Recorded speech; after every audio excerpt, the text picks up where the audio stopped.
हे स्वतः वकील आहेत. न्यायालयीन व्यवस्थेत बरीच ओळख आणि उडबस त्यांची आहे असं गेले काही वर्ष आम्ही बघतोय. त्यांचं लीगल स्ट्रॅटेजी मेकिंग आणि ॲक्युमेन एवढं चांगलं आहे की दोन पक्ष फुटले आमचे त्यावेळी काय केलं, काय झालं आणि कसं झालं आणि त्याचं काय कायद्याचा केस कसा काढायचा हे माननीय मुख्यमंत्र्यांना चांगलं माहिती आहे. अध्यक्ष महोदय, दरवर्षीप्रमाणे यावर्षी सीमा प्रश्नाचा उल्लेख आहे. अध्यक्ष महोदय, राज्य सरकार कटिबद्ध असल्याची सीमा प्रश्न सोडवण्यासाठी गर्जना राज्य सरकारने दिली आहे. तिथं अध्यक्ष महोदय आपण मोठे वकील देणार आहे. गेली कित्येक वर्ष मी ऐकतोय. मी स्वतः या संदर्भातील एका समितीचा अध्यक्ष होतो. अध्यक्ष महोदय, हा वाद कितीपर्यंत चालणार आहे?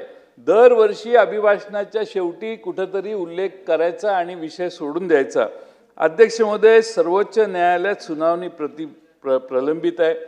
सन्माननीय मुख्यमंत्री महोदय हे स्वतः वकील आहेत.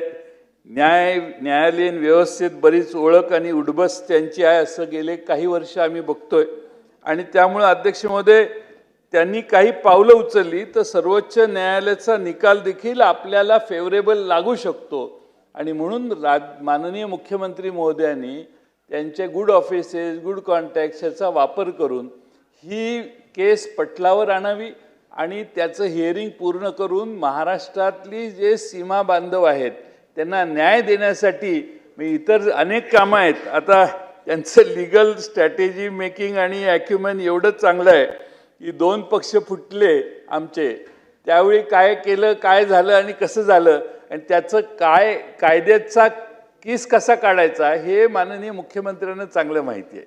त्यामुळं त्याचा एवढ्या बुद्धीचा वापर जर महाराष्ट्रातल्या सीमा भागाला जर होऊ शकला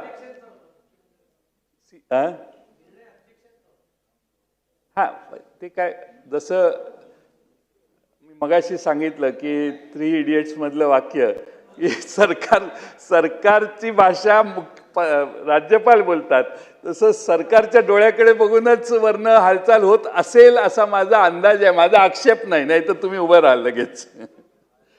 पण अध्यक्ष महोदय, माझी विनंती आहे की या सीमा प्रश्नाला माननीय मुख्यमंत्र्यांनी मनावर घेतला आणि माझा भातखळकर साहेब विश्वास आहे एकदा त्यांनी विषय मनावर घेतला तर सुप्रीम कोर्टाला देखील ते सांगून ती केस लवकर लावून मेरिटनं आपल्या बाजूने निकाल कसा लावायचा हा प्रयत्न ते करू शकतात. म्हणून सभागृहात आपल्या मार्फत अध्यक्ष महोदय माझी त्यांना विनंती आहे.